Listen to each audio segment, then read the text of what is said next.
우리가 아이들이 보는 동화책을 보면 청춘 남녀 눈에서 불꽃이 튀고 마음에 설렘이라고 하는 파문이 일면서 수줍은 사랑이 시작이 되죠. 둘이 숱한 난관을 함께 헤쳐나가면서 이 사랑이라는 게 더 깊어져 가고 우여곡절 끝에 결혼을 합니다. 그런 동화들의 결말이 대부분 비슷한데 이래요. 둘은 결혼해서 자녀를 낳고 행복하게 살았다. 그렇게 동화가 끝이 납니다. 이 동화의 결말이 맞습니까? 말을 안 합니까?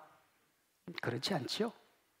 어떻게 보면 결혼식을 올리기까지가 행복과 기쁨이 가득한 시간이고, 결혼식을 올리고 자녀를 낳으면서 본 무대가 시작이 됩니다. 그러니까 결혼식까지는 워밍업이죠. 워밍업.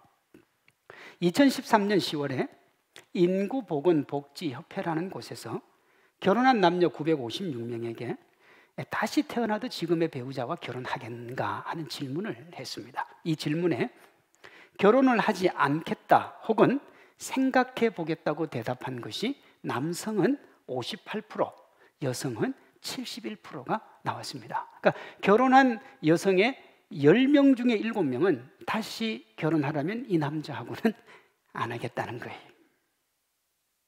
시간이 조금 지난 설문조사입니다만 지금 이보다 더하면 더했지 덜하지는 않습니다. 뭐 이런 부분에 종사하고 계신 분들 중에 지금 현재 예전보다 이혼이 줄은 건 맞습니다. 이혼은 줄었어요. 그런데요, 그 안에 우리가 캐치하지 못한 게 있는데 준 만큼 뭐를 하지 않느냐? 결혼을 하지 않는 거예요. 예전만큼 결혼을 하지 않아서 이혼이 줄어든 것이지 결혼 대비 비율 이혼은 계속해서 증가를 하고 있습니다. 그리고 20년 이상 함께 산 부부의 이혼, 이걸 이제 황혼이혼이라고 그러잖아요. 이건 꾸준하게 늘어나고 있습니다. 통계청이 지난 3월에 2020년 혼인 이혼 통계를 발표를 했는데요, 2000년에 이혼한 사람들 중에 20년 이상 살다가 이혼한 비율이 37.2%입니다. 세 쌍 중에 한 쌍 이상이 20년 이상 차 된 부부인 거예요. 이게 1990년보다 17배가 늘어난 거라고 그래요. 어마어마하죠, 여러분. 여기에 결혼을 졸업한다는 뜻으로 이혼을 하지 않고 각자의 삶을 사는 졸혼이라는 걸 포함하면 수치는 엄청나게 더 늘어납니다. 그럼 이혼의 이유가 뭘까요? 행복한 가정을 힘들게 하는 것으로 젊은 사람들은 임신과 육아의 고통, 경제적인 문제, 성격 차이, 부모님과의 갈등을 꼽았어요. 연세 드신 분들은요, 남성 위주의 가부장적 권위주의, 그리고 폭력이 있었습니다. 근데 요즘 젊은이들은 폭력이 있긴 합니다만 이혼의 상위 순위는 안 들어가요. 그런데 연세 드신 분들은 폭력이 있습니다. 폭력이. 여러분, 이 사람이 사람을 때린다는 건 기본적으로는 사람이라고 보면 안 되는 거예요. 그래서 참 안타까운 거죠. 결혼해서 둘이 행복하게 살려면 일단 성격 차이를 해결을 해야 되고요, 자녀와 함께 행복하게 살려면 육아의 문제를 해결해야 되고, 외부의 영향에서 자유로우면 처가나 시댁 부모님과 관계 설정을 잘해야 돼요. 그리고 경제적인 문제를 어떻게 할 것인가 하는 게 합의가 되어야 됩니다. 왜냐? 가정을 허는 작은 여우들은 다 여기서 나와요. 본문은 가정의 행복과 기쁨을 앗아가는 포도원을 허무는 작은 여우를 잡으라 그럽니다. 잡아야 돼요. 그런데 왜 여우인지 궁금해 하실 분이 계실 수 있는데, 이스라엘 사람들에게 여우는 부정적인 이미지입니다. 그래서 이스라엘은요, 자신들을 괴롭히는 암몬 족속을 교활한 여우라 그랬고요, 예수님도 뭐라고 하셨느냐? 여우도 굴이 있고 공중에 나는 새도 집이 있는데 나는 머리 둘 곳 없다 그랬어요. 이게 무슨 얘기냐 그러면, 교활한 여우가 거처가 없는 것이 사실은 문제가 안 되고 사실 이상하지 않은데, 그 여우도 집이 있는데 나는 여우보다 더 딱한 신세다. 그래서 이제 여우를 이렇게 낮게 보는 거죠. 우리 문화에서도 여우는 부정적입니다. 백여우, 그렇죠? 불여우, 천년묵은 여우까지 나오잖아요. 그러니까 여우 같은 행동을 한다고 하지 아니하고 뭐라고 그럽니까? 여우 같은 짓을 한다고 그래요. 그러니까 이 여우에 대한 이미지가 별로 안 좋은 거예요.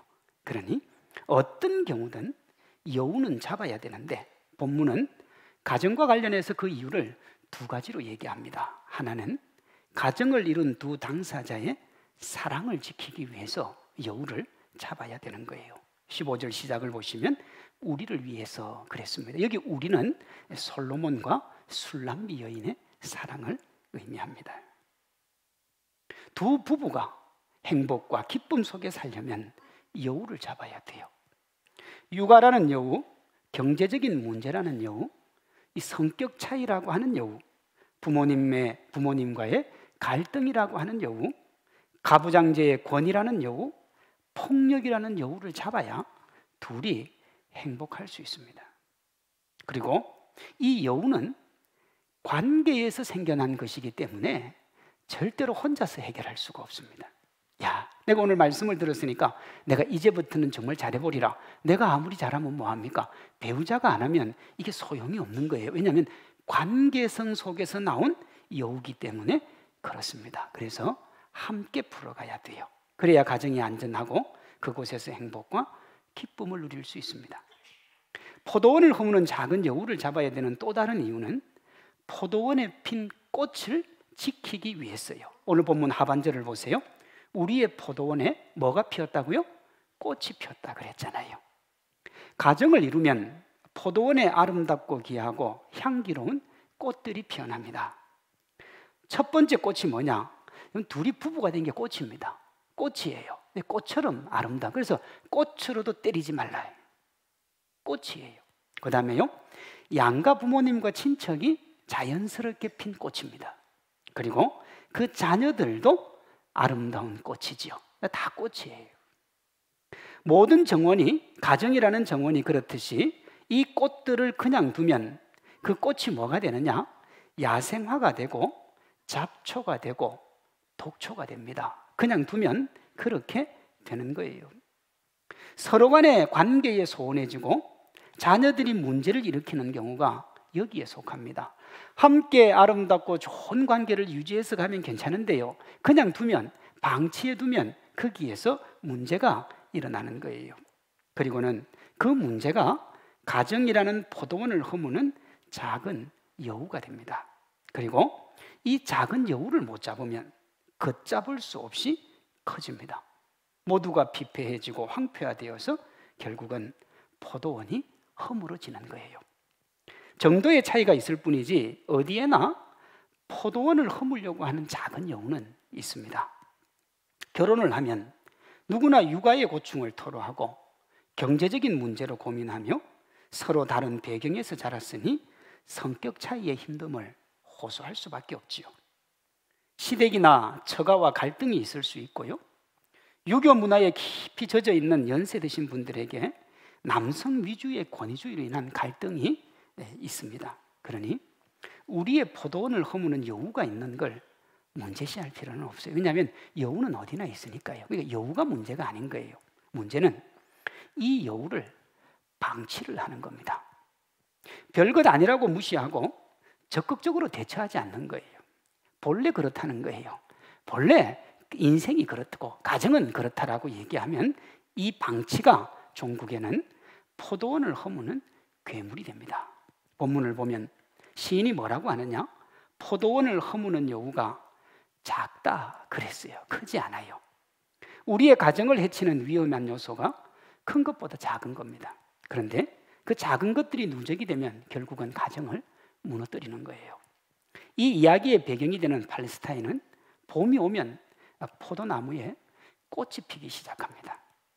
그렇게 핀 꽃에서 열매가 맺히는데 이때요, 40cm도 되지 않는 작은 여우가 포도원 울타리를 넘어와서 포도원을 휘젓고 다닙니다.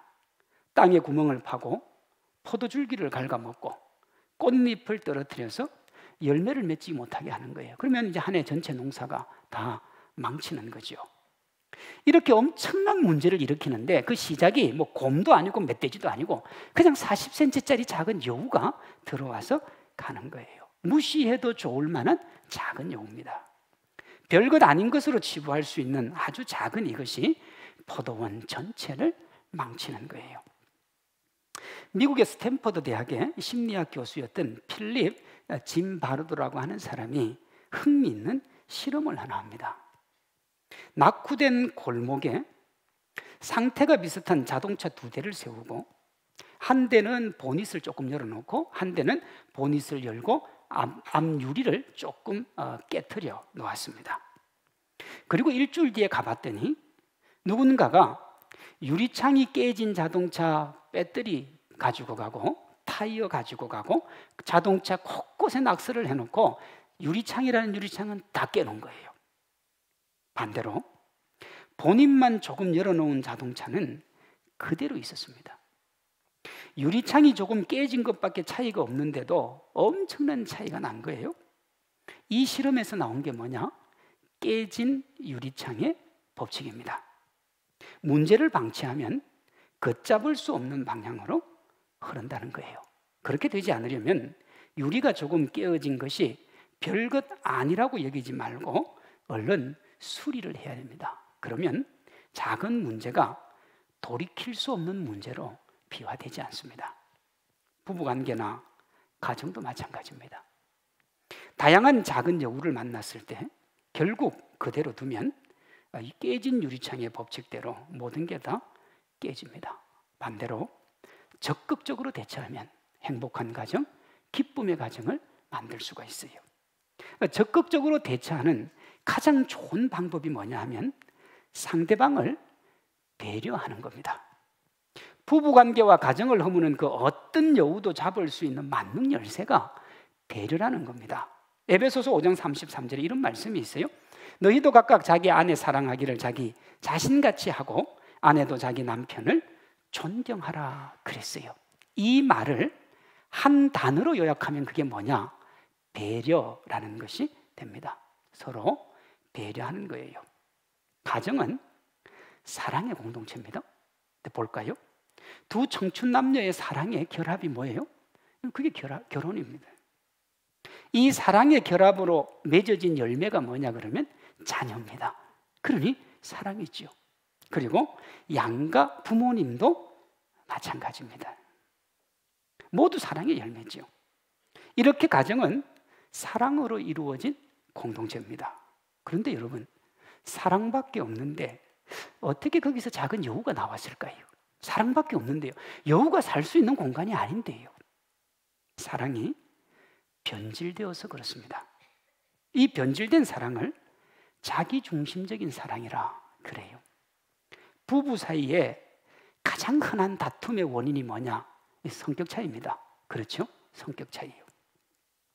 이 성격 차이의 다른 말이 뭐냐 그러면 자기 뜻대로 되지 않는다 그 뜻입니다. 이게 성격 차이예요. 연애할 때나 결혼했을 때나 여전히 변함이 없는 부부는 상관이 없는데요. 연애할 때 분에 넘치도록 잘해주다가 결혼하면 그런 모습이 사라지는 사람들이 있잖아요. 야, 인생이 본래 그렇다 그러면서 그렇게 퉁치고 넘어가는 사람들이 있습니다.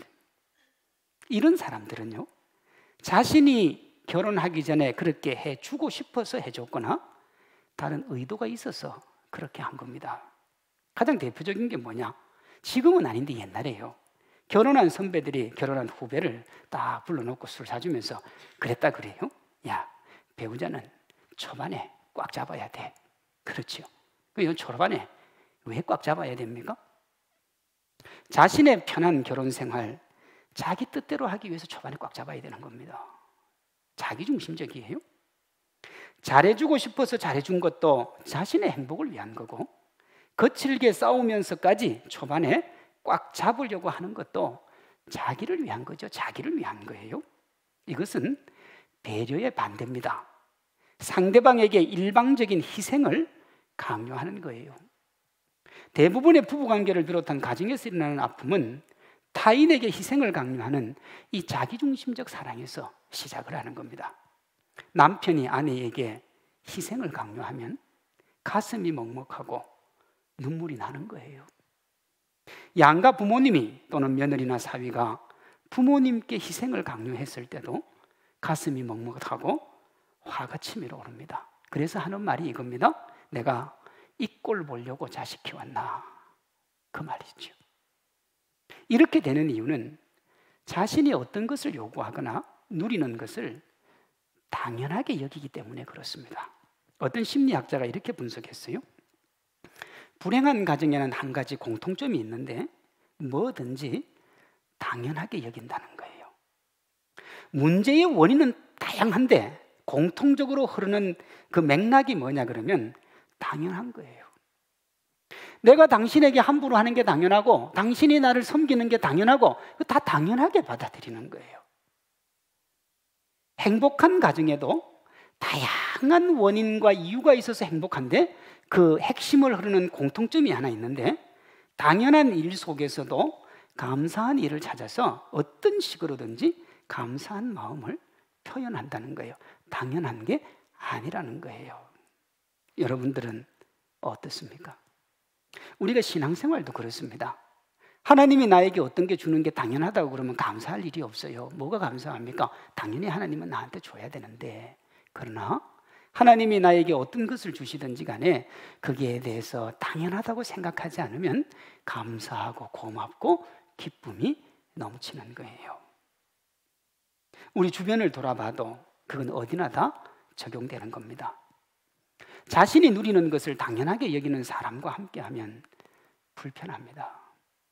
두 친구가 만났는데 만날 때마다 내가 밥을 사요. 그런데 그 친구는 그 밥 자기가 사지 않는 걸 너무 당연하게 여기는 거예요. 여러분, 그런 친구 괜찮겠습니까? 그런 분이 계시면 손을 들어 표를 해주시면 제가 거기 가서 그분 친구가 되어드리겠습니다. 그런 사람이 어디 있습니까? 반대로 어떤 식으로든 감사한 일을 찾아 표현하려고 하는 사람과 함께 있으면 행복합니다. 별 것도 아닌데 고마워하고 별 것도 아닌데 감사해하고 그러면 서로가 따뜻해지는 거예요. 다시 가정으로 돌아갔어요. 자기중심적인 사랑이 견고해지면요, 가정이 뭐가 되느냐? 광야가 됩니다. 대화가 사라지고요, 그 자리를 미움이 채웁니다. 미운 거예요. 근데요, 이 미움이 발전을 하면 어떻게 되느냐? 무관심으로 이어집니다. 들어오든지 나가든지 뭘 하든지 관심이 없어지는 거예요. 그나마 미움은요, 사랑이 있는 거예요. 그래서 사랑의 반대를 무관심이라고 그러는 거예요. 관심이 없어져요. 그러면 서로의 마음에 잡초가 자라죠. 미움의 잡초가. 아무 관심이 없는데 온갖 것들이 자라기 시작하는 거예요. 그리고 마음속에는 메마르고 스산한 바람이 휑하니 불기 시작합니다. 그러면 서로의 필요를 위해 상대방에게 함부로 하는 이 약육강식의 무법천지가 됩니다. 무법천지니까 서로가 서로에게 무법자가 되고 서로를 향해서 총질을 하는 거예요. 상처와 아픔이 갈등으로 발전하는 겁니다. 그러다가 어느 총알이 내 가슴에 탁 박히면 이 상처는 사라지지 않아요. 절대로 해서는 안 되는 말, 절대로 해서는 안 되는 행동들을 하면 가정이 그렇게 됩니다. 이렇게 자신의 감정이나 느낌, 다른 어떤 조건에 의해 이 가정이 유지가 되고 지배가 되면 결혼은 사랑의 완성이 아니라 고통의 장이 됩니다. 이런 가정을 기대하며 결혼하는 사람은 아무도 없지요. 저는 청년부를 하면서 운이 좋은지 안 좋은지는 모르겠는데 주례를 참 많이 했습니다. 참 많이 했어요. 근데요, 결혼할 때 서로가 야, 난 이 사람하고 나중에 안 살겠다 이런 정신으로 결혼하는 사람한테 본 적이 없어요. 둘이 결혼하는데 양가 부모님이 앉아서 울고 있는데도 둘이는 얼마나 행복하게 웃는지 몰라요. 제가 막 민망할 정도예요. 그리고 어떤 신랑 신부들은 춤추면서 뛰어들어옵니다. 정말 제가 볼 때는 철없는데 요새는 그렇게 해요. 그렇게 기쁘게 결혼합니다. 아프려고 결혼하는 사람 아무도 없어요. 그런데요, 의외로 참 아픈 가정들이 많습니다. 왜 그럴까요? 자기중심적이어서 그렇습니다. 그 자기중심성의 가정을 하는 여우인데 작은 것이라고 가볍게 여기다가 그런 낭패를 보는 가정이 적지 않은 거예요. 행복과 기쁨이 가득한 가정을 위해서는 자기중심적인 사랑이 아니라 배려하는 사랑을 해야 됩니다. 성경은 부부를 뭐라고 했냐? 둘이라고 안 하고 하나라고 그래요. 창세기 2장 24절입니다. 이러므로 남자가 부모를 떠나 그 아내와 합하여 둘이 한 몸을 이룰지니라 그랬어요. 아담은 그렇게 하나가 된 아내를 뼈 중에 뼈요 살 중에 살이라 했습니다. 하나예요, 하나. 그러니 어떻게 해야 되느냐? 여러분, 배려해야 됩니다. 우리가 오른팔이 있고 왼팔이 있잖아요. 그런데 오른팔을 너무 많이 써서 이 팔이 아파요. 이 팔이 너무 아프면 어느 팔을 사용을 해야 됩니까? 오른팔? 왼팔을 써야죠. 힘이 들어도 오른팔을 위해서 왼팔을 써야 되는 겁니다. 그래야 몸이 정상적으로 가는 겁니다. 그런데 그렇게 하지 않고 계속 오른팔만 쓰면 이 팔에 문제가 생기고요, 몸 전체에 기형이 오는 거예요. 가정도 그렇습니다. 남편이 무조건 희생, 아니면 아내가 무조건 희생, 그러다가 보면 나중에 문제가 생기는 거예요. 문제가 생기면 돌이킬 수도 없게 됩니다. 본래 부부는 서로 다른 둘이 만난 겁니다. 함께 산 세월이 함께 살지 않은 세월보다 길어도 이 차이를 극복하는 게 쉽지가 않아요. 우리말에 3살 버릇 8가지 간다 하는 말이 있잖아요. 예를 들어서 30살에 결혼을 하고 80년을 함께 살았어요. 그러면 50년을 함께 산 거죠. 30년을 따로 살았고. 그러니까 같이 산 세월이 많으니까 우리가 더 호흡이 잘 맞을 거다, 그렇게 생각할 수도 있지만 어린 시절 30년 동안 맺었던 그 습관이 평생 간다니까요. 그러니까 잘 안 맞을 수도 있습니다. 이 다름을 아픔과 답답함이 아닌 더 큰 행복과 삶의 긍정적인 에너지로 만들어주는 게 뭐냐? 그게 배려라는 겁니다. 물론 이 배려는 내가 배려를 받는 것이 아니라 배려해 주는 거예요. 연애할 때는 그렇지 않았는데 결혼한 후에 전혀 다른 사람인 것처럼 느껴질 때가 있잖아요. 그건 뭐의 문제냐 그러면 배려가 없어진 겁니다. 그러면 사랑할 수밖에 없고 사랑해야만 하는 가족관계가 파괴가 되고 가정이 불화 속에 신음을 하게 됩니다. 그래서요, 신혼 때, 연애할 때 너 없으면 못 산다고 했던 부부가 이제는 뭐라고 하느냐? 너 때문에 못 살겠다 그래. 너 없으면 못 살았는데 이제는 너 때문에 못 사는 게 되는 거예요. 뭐가 문제냐 하면 배려가 사라진 겁니다.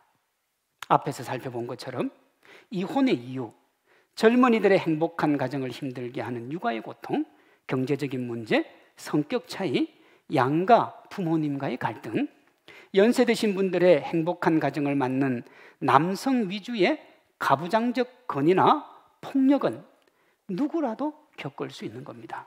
그리고 그런 것들이 처음에는 다 문제가 되는데 이게 끝이 나느냐 끝이 나지 않느냐, 포도원이 허물어지느냐 허물어지지 않느냐로 발전하는 그 중심에 배려가 있습니다. 배려가.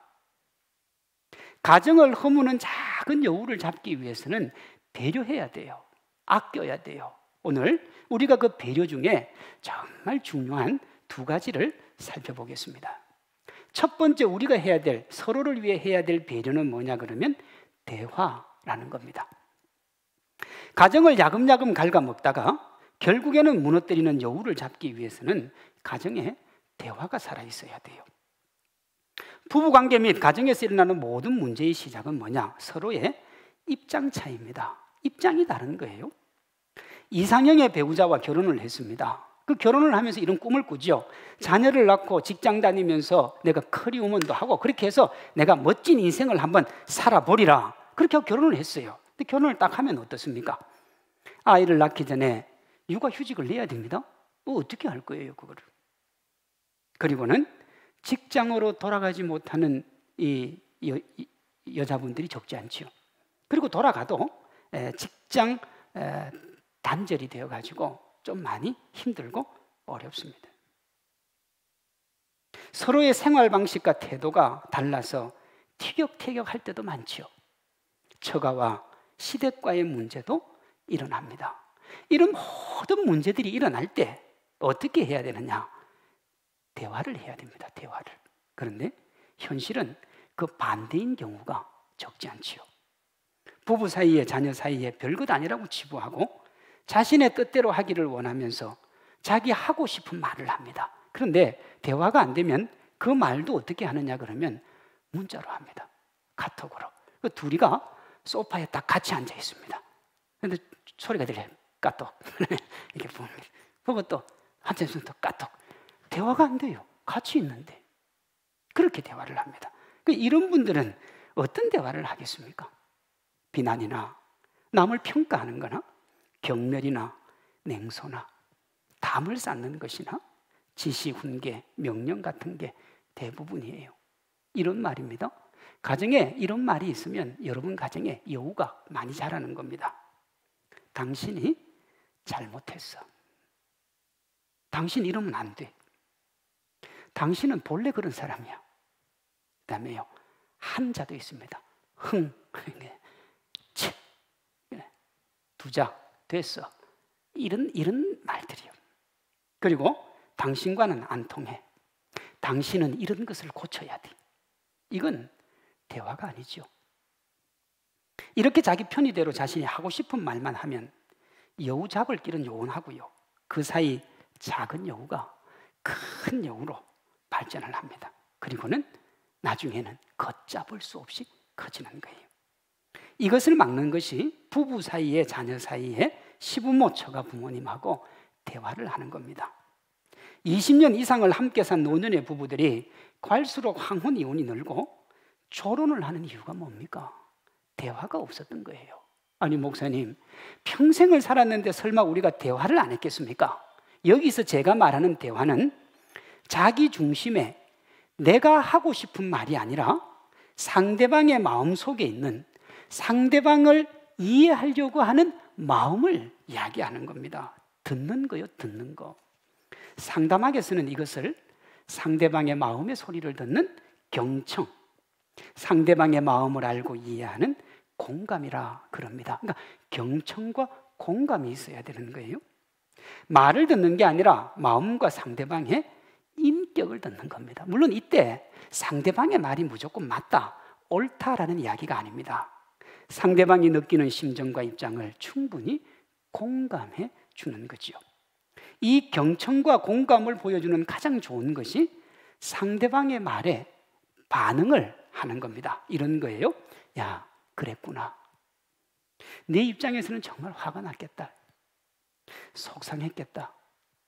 슬펐겠다. 힘들었겠다. 이런 단어가 공감의 단어입니다. 잠언 17장 1절에 이런 말씀이 있어요. 마른 떡 한 조각만 있고도 화목하는 것이 제육이 집에 가득하고도 다투는 것보다 나으니라. 가장 좋은 건 뭐냐? 제육도 가득하고 화목하는 게 제일 좋습니다. 근데 그게 안 되면 제육보다는 뭘 택하라는 거예요? 화목을 택하라는 겁니다. 돈보다는 아내나 남편을 택하고 돈보다는 가정을 택하라는 겁니다. 미국에 보면 공화당의 40몇 살에 정말 앞날이 쟁쟁했던 그 사람이 국회의원 나오는 걸 포기하고 자기가 국회의원 사직을 했잖아요. 근데 그 이유가 뭐였느냐면 나는 가정을 지키기 위해서 한다 그랬어요. 그러니까 기본적으로 기독교 교육이 된 사람들은 세상의 그 어떤 것보다 하나님의 말씀을 따라갑니다. 절대로요, 대화의 문을 닫으면 안 되는 겁니다.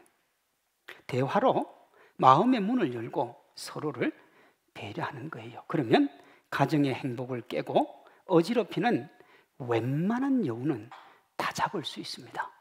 서로 대화하시기 바랍니다.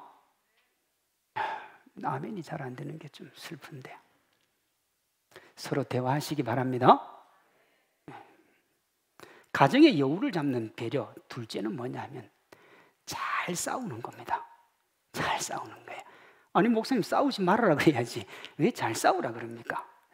아무리 검술이 좋아도 부부 사이에 싸우지 않을 수 없고 자녀와 다투지 않을 수 없으며 시댁이나 처가 부모님과 갈등이 생기지 않을 수가 없지요. 나는 안 싸우려고 해도 어쩌다 보니 싸우게 되는 경우가 있습니다. 목사님, 저는 평생 안 싸웠습니다. 예, 그분은 해당 안 되니까 편하게 계셔도 됩니다. 서로 다르니까 싸울 수밖에 없어요. 피할 수 없으면 즐기라는 말이 있죠. 싸움이 숙명이라면 잘 싸워야 됩니다. 싸우면서 관계가 발전하는 방향으로 나아갈 수 있다는 거예요. 어떤 사람은 이것을 가정에서의 싸움은 개싸움이 아니라 스포츠 경기가 되어야 된다 그랬어요. 뭐 개 사랑하는 분은 죄송합니다 하는데 제 얘기가 아니고요. 어떤 사람 인용이니까 그 사람한테 뭐라고 하시면 될 것 같아요. 이분에 따르면요, 개싸움은 3가지 특징이 있는데, 첫째, 규칙이 없습니다. 규칙이요. 둘째, 반드시 이겨야 됩니다. 셋째, 이기기 위해서 약점이나 부상 부위를 집중적으로 공격을 해야 됩니다. 그게 개싸움이라는 거예요. 이기기만 하면 돼요. 약점을 공격하면 된다는 거예요. 이와 달리 스포츠는 규칙이 있습니다. 과정이 있는 결과를 추구하며 상대를 위험하게 하면 무조건 반칙입니다. 상대에게 위협을 주면 안 돼요. 위해를 가하면 안 되는 거예요. 가정에서 일어나는 모든 문제는 한 사람이라도 다치면 모두가 패자입니다. 그러니까 한 사람도 다치면 안 돼요. 그리고 그 상처, 다친 상처는 회복이 되지 않습니다. 여러분, 신혼 때 부부싸움 해가지고 남편이 좀 잘못한 거 평생 얘기한다고 하는 얘기를 제가 들은 적이 있습니다. 당신이 그때 20년 전 얘기를 똑같이 그대로 하는 이유가 뭡니까? 이게 회복이 안 되는 거예요. 회복. 그래서 한 명이라도 다치면 그 싸움은 모두가 패자가 되는 거예요. 상대의 약점을 집중적으로 공격하고 무조건 이기기 위해서 상처 주고 그렇게 하면 안 된다는 거예요. 어쩔 수 없이 싸우게 될 때 규칙도 없이 무조건 이기기 위해 상대의 약점을 집중적으로 파고드는 개싸움은 피하라는 거예요. 대신 규칙을 정하고 서로에게 유익이 되는 과정으로 그 결과를 기대하고 서로를 위험에 빠뜨리는 것을 피하는 스포츠 경기를 하라는 겁니다. 그 스포츠의 또 장점이 뭐냐 그러면, 여러분, 이 스포츠 경기는 하고 난 다음에요, 이겼으면 왜 이겼는지 졌으면 왜 졌는지를 분석을 합니다. 그래서 다음 경기는 이전보다 업그레이드된 경기가 되는 거예요. 근데 개싸움은요, 그게 없어요. 어쨌든 이기기만 하면 되니까 또 끝나면 푹 쉬었다가 힘을 보강해가지고 또 싸우고. 여러분,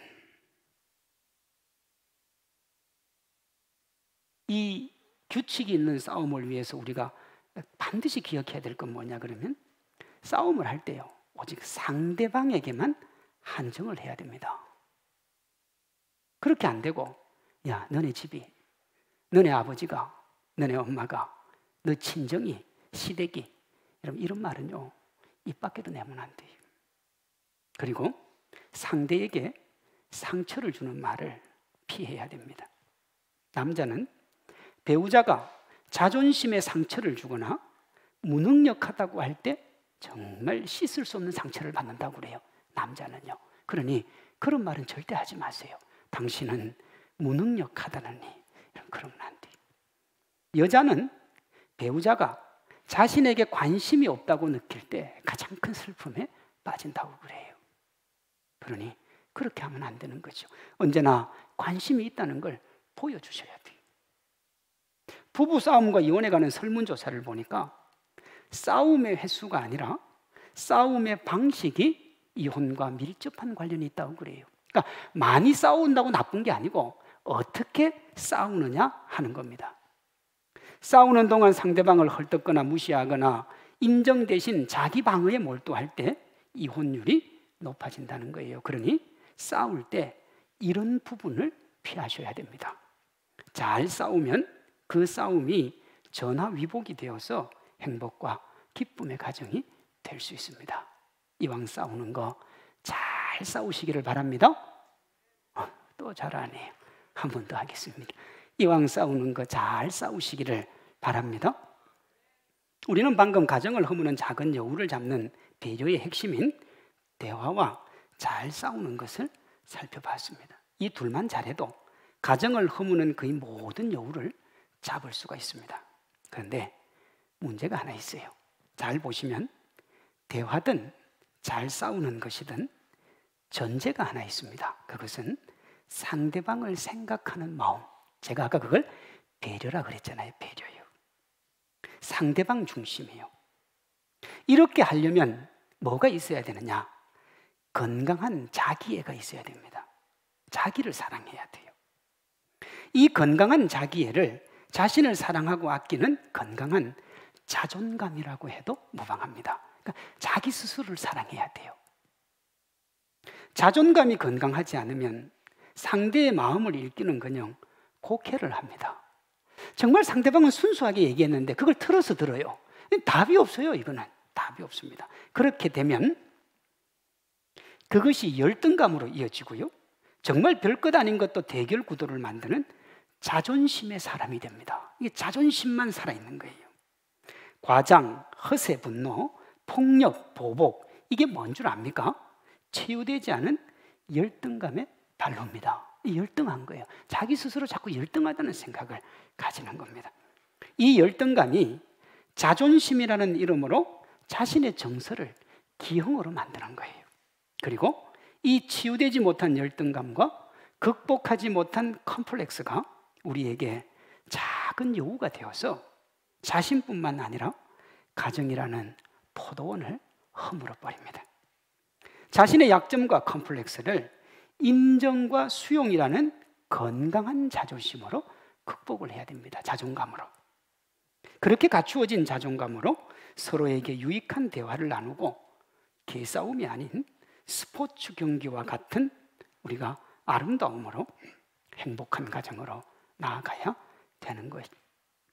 창세기 2장 18절에 이런 말씀이 있습니다. 여호와 하나님이 이르시되 사람이 혼자 사는 것이 좋지 아니하니 내가 그를 위하여 돕는 배필을 지으리라 하시니라.